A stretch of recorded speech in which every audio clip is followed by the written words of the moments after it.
ਤੁਹਾਨੂੰ ਲੱਗਦਾ ਸ਼ਾਇਦ ਤੁਸੀਂ ਯੂਕੇ ਵਾਪਸ ਜਾਣਾ ਹੋਣਾ ਥੋੜੇ ਦਿਨ। ਹਾਂਜੀ ਮੈਂ ਜਾਣਾ ਸਰ। ਮੈਂ ਸਮਾਨ ਜਿਹੜਾ ਨਾ ਜੀ ਕਦੀ ਖੋਲਿਆ ਨਹੀਂ ਬੈਗ, ਮੈਂ ਬੂਹੇ ਦੀ ਕੁੰਡੀ ਨਾਲ ਹੀ ਟੰਗਿਆ।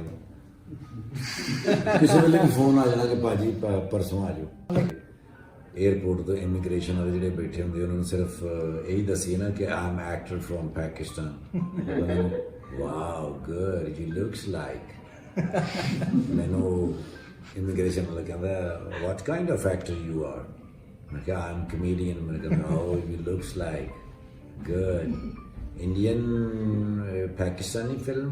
मैं कहा no Punjabi film।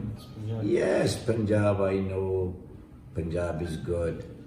जरा जी कोई मुश्किल नहीं आती सर। एयरपोर्ट तो बाहर निकलीए सानू यही नहीं पता लगता भी कौन लैन आया। ਜਦੋਂ ਤੁਹਾਡੀ ਚੱਲ ਮੇਰਾ ਪੁੱਤ 3 ਆਈ ਮੈਂ ਲਿਸਟ ਦੇਖੀ ਸਾਡੇ ਸਿਨੇਮਾ ਦੀ। ਚੱਲ ਮੇਰਾ ਪੁੱਤ 2 ਵੀ ਉਸ ਟਾਈਮ ਸੀਗੀ, ਚੱਲ ਮੇਰਾ ਪੁੱਤ 3 ਵੀ ਸੀਗੀ, ਕਿਸਮਤ 2 ਵੀ ਆਈ ਸੀਗੀ ਤੇ ਸਿੱਧੂ ਮੂਸੇਵਾਲੇ ਦੀ ਫਿਲਮ ਵੀ ਉਸੇ ਹਫਤੇ। ਹਾਂਜੀ 4 ਫਿਲਮਾਂ ਪਹਿਲੀ ਵਾਰੀ ਪੰਜਾਬੀ ਆਪਣੇ ਇੰਗਲਿਸ਼ ਸਿਨੇਮਾ 'ਚ ਲੱਗੀਆਂ। ਯੈਸ ਇਹ ਕਮਾਲ ਦੀ ਗੱਲ ਹੈ। ਔਰ ਮੈਂ ਸਿੱਧੂ ਮੂਸੇਵਾਲੇ ਸਾਹਿਬ ਜਿਹੜੇ ਨੇ, ਸਿੱਧੂ ਮੂਸਾ ਭਾਜੀ ਮੇਰੇ ਭਰਾ ਨੇ, ਮੇਰੇ ਯਾਰ ਨੇ, ਬੜੇ ਬੜੇ ਪਿਆਰੇ ਹੈਗੇ ਨੇ। ਮੈਂ ਉਹਨਾਂ ਵਾਸਤੇ ਕਹਿਣਾ ਕਿ ਹੌਸਲਾ ਕਰਕੇ ਇਸ ਗੱਲ ਨੂੰ ਜੁੜ ਜਾਣ। ਬਹੁਤ ਸੋਹਣੀ ਫਿਲਮ ਬਣਾਈ ਸਿੱਧੂ ਭਾਜੀ ਨੇ।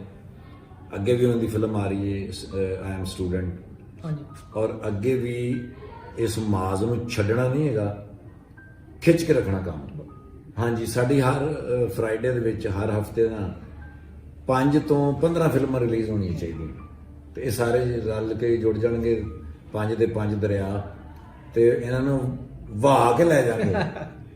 ਹਾਂਜੀ ਸਾਡਾ ਮੁਕਾਬਲਾ ਸਰ ਇਹ ਕਿਸੇ ਹੋਰ ਨਾਲ ਨਹੀਂ ਹੈਗਾ। ਸਾਡਾ ਮੁਕਾਬਲਾ ਹਾਲੀਵੁੱਡ ਨਾਲ, ਪੰਜਾਬ ਦਾ ਹਾਲੀਵੁੱਡ ਨਾਲ ਮੁਕਾਬਲਾ ਹੈ। ਔਰ ਥੋੜੇ ਅਰਸੇ ਬਾਅਦ ਅਸੀਂ ਹਾਲੀਵੁੱਡ ਵਾਲੇ ਜਿੰਨੇ ਐਕਟਰ ਡਾਇਰੈਕਟਰ ਨੇ ਨਾ ਇਹ ਪੰਜਾਬੀ ਫਿਲਮ ਦੇਖਿਆ ਕਰਨਗੇ, ਨਕਲਾਂ ਕਰਨਗੇ ਭਾਜੀ।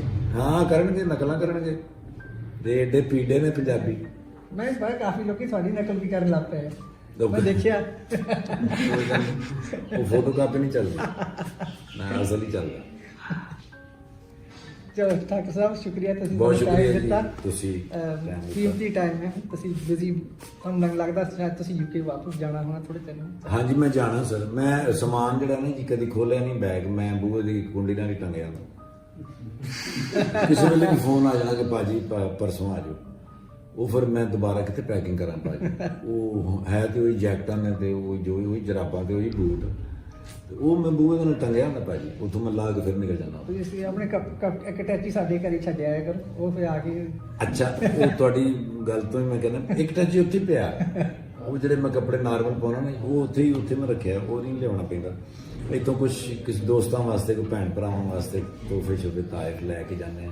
ਉਧਰੋਂ ਉਹ ਬੜੇ ਪਿਆਰ ਨਾਲ ਸਾਨੂੰ ਤੋਰਦੇ ਨੇ ਤੇ ਉਹ ਸਾਡੀਆਂ ਭੈਣਾਂ ਨੇ, ਸਾਡੇ ਭਰਾ ਨੇ, ਸਾਡੇ ਬੱਚੇ ਨੇ, ਬੜਾ ਪਿਆਰ ਕਰਦੇ ਨੇ ਸਰ। ਤੇ ਮੇਰੀਆਂ ਅਰਦਾਸਾਂ, ਮੇਰੀਆਂ ਦੁਆਵਾਂ ਸਾਰੀਆਂ ਭੈਣ ਭਰਾਵਾਂ ਦੇ ਨਾਲ ਨੇ ਦੁਨੀਆ ਦੇ ਵਿੱਚ ਜਿੱਥੇ ਜਿੱਥੇ ਪੰਜਾਬੀ ਹੈਗੇ ਨੇ। ਆਈ ਲਵ ਯੂ ਲਾਈਫ ਟਾਈਮ, ਕਿਉਂਕਿ ਤੁਹਾਡਾ ਸਾਥ ਹੁੰਦਾ ਤੇ ਅਸੀਂ ਇਹ ਸਾਰੀ ਜੰਗ ਲੜਦੇ ਹਾਂ। ਤੁਹਾਡੀ ਤਾਕਤ ਸਾਡੇ ਪਿੱਛੇ ਹੁੰਦੀ ਹੈ ਔਰ ਤੁਹਾਡਾ ਪਿਆਰ, ਤੁਹਾਡੀ ਮੁਹੱਬਤ, ਤੁਹਾਡੀਆਂ ਅਰਦਾਸਾਂ ਸਾਡੀ ਤਾਕਤ ਬਣ ਜਾਂਦੀ ਹੈ ਔਰ ਅਸੀਂ ਲੜਦੇ ਰਹਾਂਗੇ। ਪੰਜਾਬੀ ਦੀ ਹਿਸਟਰੀ ਹੈ ਵੀ ਇਹ ਜਦੋਂ ਦਾ ਜੰਮਿਆ ਇਹ ਲੜਦਾ ਹੀ ਆਇਆ ਤੇ ਲੜਦਾ ਹੀ ਗਿਆ। ਲੜਦੇ ਰਹਾਂਗੇ ਸਰ।